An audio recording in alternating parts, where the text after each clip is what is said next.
உங்களால் 2.0 அது அந்த ஓ மட்டும்தான் இருக்கும், 0 மட்டும்தான் இருக்கும், நாட் 2. ஏன்னா நீங்கள் எப்போவுமே கன்சிக்யூட்டிவாக அப்போ அதான் 71 வந்து அதை நினச்சிக்கிட்டு சொல்கிறீங்க.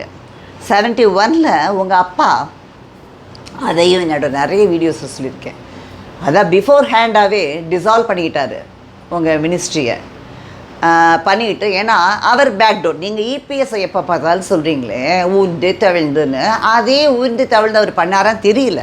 பட் எப்படியோ ஒரு ஹெல்ப்பில் தான் நம்ம வந்தோம். நம்ம சிஎம் கேண்டிடேட்டுன்னு சொல்லிட்டு ஃபேஸ் பண்ணணுண்டா அப்படின்னு எலெக்ஷனை மீட் அவுட் பண்ணணுன்னு சொல்லி வந்தார். அதனால் 71லேயே நான் அதையும் சொல்லியிருந்தேன். 71 அவர் என்ன செஞ்சார், வேகமாக டிசால்வ் பண்ணிட்டு சிஎம் கேண்டிடேட் நான் தான் அப்படின்னு சொல்லி இவரை வச்சு தலைவரை வச்சு தன்னுடைய இதெல்லாம் வாங்கிட்டார். எல்லாத்தையும் அவர்கிட்ட எக்ஸ்ட்ராக்ட் பண்ணிட்டார். அவங்க எப்போவுமே எக்ஸ்ட்ராக்ட் பண்ணுறது தானே வேலை.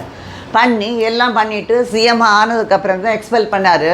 அது சொன்னேன் இல்லையா, இபிஎஸ் எல்லாம் அவங்க அப்பாவை கம்பேர் பண்ணுறப்போ அவரை விட பெட்டர் பாலிட்டிஷியன், ரொம்ப நல்ல பாலிட்டிஷியன். அதை மட்டும் இல்லை, நிறைய வேல்யூ இருக்கிற பாலிட்டிஷியன் தான் இபிஎஸ். ஏன்னா நீங்கள் சொன்னீங்க ஒரு காலில் விழுந்து ஒருத்தரோட இதை வாங்கி வந்ததை